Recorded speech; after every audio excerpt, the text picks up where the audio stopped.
सहज मार्ग के सभी अभ्यासियों को प्रणाम। आज हम बाबूजी का एक लेख आपके समक्ष लाए हैं जो कि बाबूजी ने सहज मार्ग पत्रिका में जनवरी 1977 में दिया था और इसका शीर्षक है समुंदर खो बैठे। तो इस शीर्षक से ही आप समझ रहे होंगे कि बाबूजी क्या कहना चाहते हैं।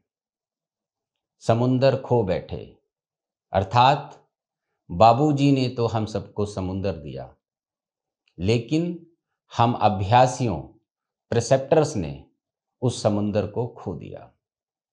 ये बहुत ही पीड़ादायक संदेश है जो बड़े ही भरे मन से बाबूजी ने सहज मार्ग पत्रिका में लिखा है।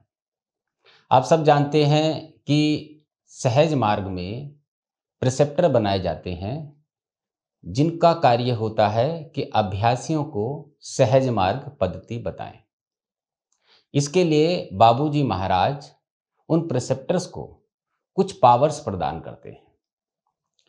अब दिक्कत कहाँ आई, जब प्रिसेप्टर ये समझने लगे कि वह पावर उनकी है। और इससे हुआ क्या कि जो पावर उनको अभ्यासियों को ईश्वर साक्षात्कार की ओर ले जाने के लिए बतानी थी, वह उन्होंने अपने अहंकार को बढ़ाने में लगा दी। तो ये बात है 1977 की। तब ऐसी हालत पैदा हो गई थी कि हर प्रिसेप्टर अपने आप को ही मास्टर समझने लग गया था। वह यह समझने लग गया था कि जो भी अभ्यासी उसके पास आते हैं, प्राण आहुति उस प्रिसेप्टर के माध्यम से उस अभ्यासी को मिलती है। लेकिन वह भूल गया कि बाबूजी महाराज का अवतरण इसलिए हुआ है कि समस्त मानव जाति को ईश्वर साक्षात्कार करवाना है। और बाबूजी की शक्ति प्राण आहुति के रूप में प्रकृति के कण कण में हर क्षण मौजूद रहती है। वह तब भी मौजूद थी और आज भी मौजूद है। करना यह होता है कि बाबूजी महाराज ने जो पद्धति बनाई है उस पद्धति का पालन करना होता है। और साथ ही साथ जब वह दशा आ जाती है कि वह दूसरों को बता सके, तो अपने अभ्यास के साथ उसे दूसरे लोगों को बताना होता है। जब कोई भी अभ्यासी उस पद्धति का पालन करता है तो बाबूजी के माध्यम से उसको प्राणाहुति मिलना आरंभ होती है और उसकी आध्यात्मिक यात्रा आरंभ हो जाती है। लेकिन प्रिसेप्टर और उसके बाद संस्था के अध्यक्ष यह समझने लगे कि प्राण आहुति उनकी हो गई है। इसी बात के लिए बाबूजी ने ये लेख जनवरी 1977 की सहज मार्ग पत्रिका में छापा था। तो हम इस लेख को गहराई से समझेंगे और इसको समझने के बाद हम सब इस बात को जान जाएंगे कि केवल बाबूजी महाराज की ही शक्ति प्रकृति के कण कण में मौजूद है। और अगर हम बाबूजी की बताई हुई सहज मार्ग पद्धति का पालन करेंगे तो हम अपने उच्चतम लक्ष्य ईश्वर साक्षात्कार को प्राप्त करेंगे। इस लेख में एक बात और भी कही गई है कि सहज मार्ग पद्धति में थोड़ा भी परिवर्तन नहीं किया जा सकता। प्रिसेप्टर्स ने अपने हिसाब से अभ्यासियों को बताना शुरू कर दिया। इस बात से भी बाबूजी नाराज थे और उन्होंने कहा कि ये जो सूक्ष्म शक्ति है, ये जो पद्धति है, इसमें थोड़ा भी बदलाव करने से इसके भयंकर परिणाम होते हैं और अभ्यासी उच्चतम लक्ष्य तक नहीं पहुंचता है। तो लेख इस प्रकार से है। पहले तो आप ये देखिए कि ये छपा कब था, जनवरी 1977। और जैसा कि बाबूजी की प्रार्थना है, वह सहज मार्ग पत्रिका के प्रथम पृष्ठ पर छपती थी। हे नाथ, तू ही मनुष्य जीवन का ध्येय है। हमारी इच्छाएं हमारी उन्नति में बाधक हैं। तू ही हमारा एकमात्र स्वामी और इष्ट है। बिना तेरी सहायता तेरी प्राप्ति असंभव है। तो ये प्रार्थना हर पत्रिका के प्रथम पृष्ठ पर लिखी जाती थी कि अभ्यासी इसका स्मरण करता रहे।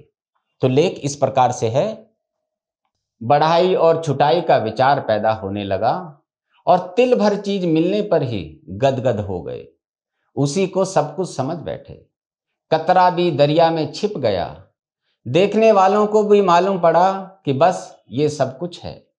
दरिया देख लिया और उस पर ऐसे लट्टू हो गए कि समुंदर का विचार तक बाकी ना रहा। इस प्रकार अपने को लिमिटेड कर दिया। जब लिमिटेड कर दिया तो इसके ग्रोसर एस्पेक्ट्स सामने आने लगे। शरीर का विचार और विचार का विचार बहुत जबरदस्त पैदा हो गया। तो यहां पर बाबूजी कह रहे हैं क्योंकि आध्यात्मिक यात्रा बहुत लंबी है। आप जानते हैं 64 बिंदु और 23 वृत्त और 13 ग्रंथियां, ये सारी यात्रा धीरे धीरे ही होती है।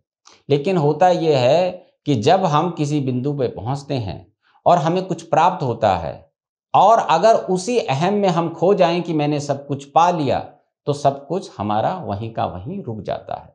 तो बाबूजी कह रहे हैं कि दरिया, दरिया मतलब नदी, आपको नदी मिली और आप खुश हो गए। लेकिन यहां तो सागर है, समुंदर है, तो आप उस समुंदर तक नहीं पहुंच पाएंगे। उसके आगे लिखा है, तब हुआ ये कि एक बंधन अहंकार का और लग गया। अपने आप को इतना समझने लगे जो वाकई में उनमें है नहीं। लगभग यही विचार हमारे कुछ प्रिसेप्टरों में पैदा होने लगा। अब आप समझिए, पावर थी बाबूजी महाराज की, कार्य हो रहा था भूमा का। बाबूजी महाराज ने प्रिसेप्टर को कुछ पावर दी कि आप कार्य कीजिए, लेकिन प्रिसेप्टर ने समझा कि ये जो पावर है ये मेरे माध्यम से जा रही है। लेकिन उन्हें नहीं पता था कि पीछे से बाबूजी महाराज ही सब कुछ नियंत्रित करते हैं। तो बाबूजी कह रहे हैं कि जिन प्रिसेप्टर्स को मैंने अपने कार्य के लिए बनाया था कि लोगों के बीच में जागृति पैदा करे, वह उनके अंदर अहंकार लाने लगा। तो जो पावर दी थी जागृति के लिए, उसमें अहंकार आने लगा। क्या शब्द लिखा है यहां पे? हमारे कुछ प्रिसेप्टरों में पैदा होने लगा और ये बीमारी कम होने के बजाय बढ़ रही है। अब जो स्थिति आ गई है 1977 की, अब बाबूजी कह रहे हैं कि मेरे प्रिसेप्टर ये समझने लग गए हैं कि जो पावर है वो मेरी है और उनके अंदर अहंकार जागृत होने लग गया है। पावर थी तो ईश्वर प्राप्ति के लिए और दूसरों को लाभ पहुंचाने के लिए, पर उनके लिए यह अहम का दुर्विचार पैदा करने वाली बनने लगे। अब बाबूजी यहां पर दुखी हैं। जो पावर मैंने प्रिसेप्टर को दी लोगों की जागृति के लिए, उससे उन्होंने अपना अहंकार बढ़ाना शुरू कर दिया है। अब इसका परिणाम क्या होगा? वह बाबूजी को भी नकारने लग गए। ये 1977 की बात है और बाबूजी महाराज ने 1983 में महासमाधि ली थी। दूसरों के प्रशिक्षण के अतिरिक्त अपना स्वयं का अभ्यास ही तर्क कर बैठे। अब हुआ क्या? प्रिसेप्टर सोचने लग गए कि हम ही गुरु बन गए हैं, हम ही मास्टर हो गए हैं। तो दूसरों को जो वो बताते थे वो तो ठीक है, लेकिन अपना अभ्यास छोड़ दिया। मतलब दरिया मिला और सागर को भूल गए। वे ये भी भूल ही गए कि प्रिसेप्टर होने के साथ साथ वह अभ्यासी भी है। ये बात हम अपने वीडियो में बार बार कहते हैं कि जो भी प्रिसेप्टर है वो केवल एक एनर्जी बाबूजी की तरफ से प्रवाहित की जाती है कि वह बाबूजी का काम कर सके, लेकिन वह अंत तक अभ्यासी ही रहता है। संत कस्तूरी ने पार्षद, महापार्षद और अवतारी हालत को भी प्राप्त किया। उसके बाद भूमा का साक्षात्कार किया, लेकिन पूरे जीवन काल में वह अपने आप को अभ्यासी बोलती रही। बाबूजी मास्टर हैं और बाकी जितने भी लोग हैं वह सब अभ्यासी हैं। प्रिसेप्टर पूजा आदि की निर्धारित विधि को अपने स्वयं के विचार में तोड़ मरोड़ कर अभ्यासियों को बताने लगे। अब ये समस्या बाबूजी के समय में ही आरंभ हो गई थी। जब किसी के प्रिसेप्टर के पास 50-60 अभ्यासी आते हैं तो उसके अंदर अहंकार जागृत हो जाता है और वह सहज मार्ग पद्धति को अपने हिसाब से बताने लग जाता है, जबकि ऐसा संभव नहीं है। सहज मार्ग पद्धति ऊपर से उतरी है और बाबूजी द्वारा ही चलाई जाती है। अब आप नहीं चलाएंगे तो आपको कुछ भी प्राप्त नहीं होगा। तो क्या बोला है? तोड़ मरोड़ कर, मतलब अपने मर्जी से, जैसे बाबूजी ने बताया सूर्य उदय से पहले ही आपको पूजा समाप्त करनी है, सायंकाल में आपको सफाई करनी है, सोने से पहले प्रार्थना करनी है। प्रार्थना भी बाबूजी ने हमें बता दी, लेकिन लोगों ने अपने हिसाब से बोलना शुरू कर दिया, कोई बात नहीं, अभी नहीं तो आप 9 बजे बैठ जाइए, सफाई का समय नहीं मिलता, चलो 2 दिन बाद कर लीजिए। तो ये समस्या 1977 में ही पैदा होना आरंभ हो गई थी। कोई प्रिसेप्टर कुछ बताते हैं तो अन्य कुछ और, जबकि सहज मार्ग पद्धति जो है उसका जो नियम है उसको बदला नहीं जा सकता। तो बाबूजी कह रहे हैं कि कुछ प्रिसेप्टर कुछ बताते हैं और कुछ और, मतलब बाबूजी ने पूरे भारत में और पूरे विश्व में भिन्न भिन्न सेंटरों में प्रिसेप्टर बनाए और उनका कार्य था कि बाबूजी की सहज मार्ग पद्धति को लोगों को बताना, जिससे कि उनको प्राणाहुति प्राप्त हो और उनकी आध्यात्मिक प्रगति हो। लेकिन प्रिसेप्टरों ने अपनी सहूलियत के हिसाब से ही लोगों को बताना आरंभ कर दिया। उनकी समझ में ये नहीं आता कि सूक्ष्मतर को पाने के लिए अति सूक्ष्म निर्धारित अभ्यास की विधि में थोड़े से भी परिवर्तन किए जाने के दुष्परिणाम भी हो सकते हैं। आप सब जानते हैं आध्यात्मिकता एक सूक्ष्म यात्रा है, यहाँ पर थोड़ा सा भी परिवर्तन करने से इसके दुष्परिणाम प्राप्त होते हैं। अब हुआ क्या, इसका परिणाम क्या हुआ?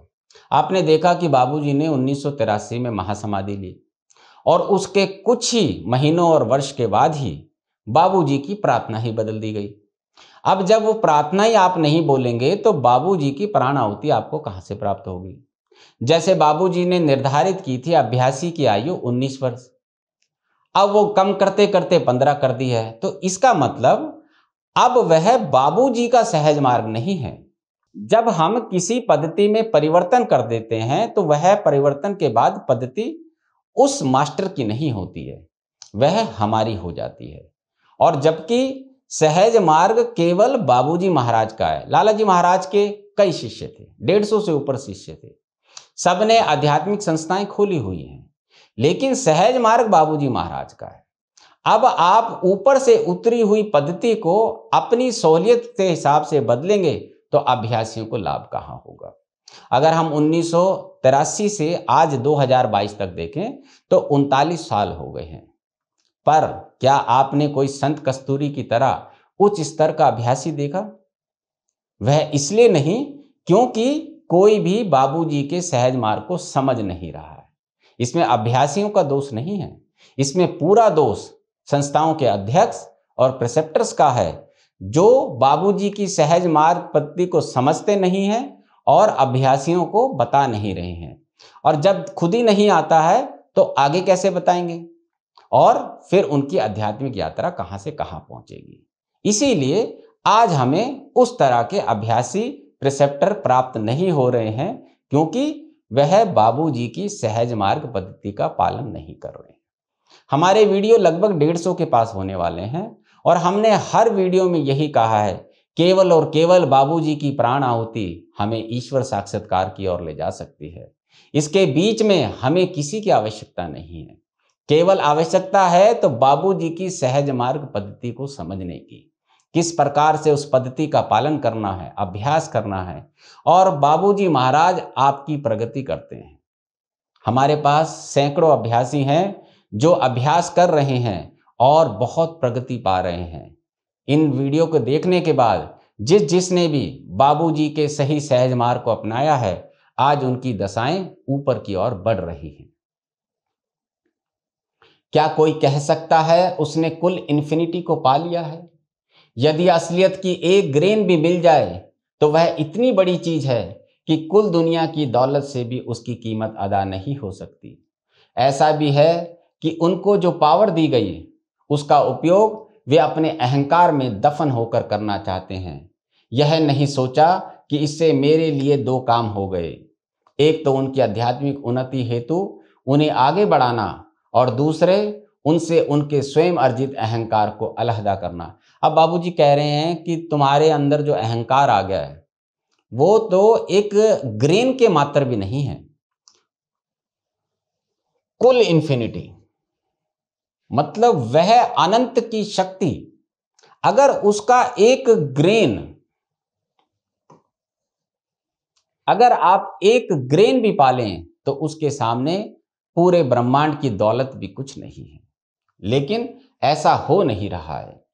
और बोला बाबूजी ने जो पावर दी थी, इसका यह अर्थ हुआ कि बाबूजी महाराज जिनसे कार्य लेना चाहते हैं उनको एक पावर देते हैं। और पावर क्या है? उनको प्रिसेप्टर बनाकर उनको ब्रह्मांड मंडल से जोड़ देते हैं, जिससे कि वो अभ्यासियों को बता सकें। लेकिन हुआ क्या कि जो पावर उनको मिली उसको उन्होंने अपने अहंकार को बढ़ाने में लगा दिया। क्या है? अपने अहंकार में दफन कर दिया।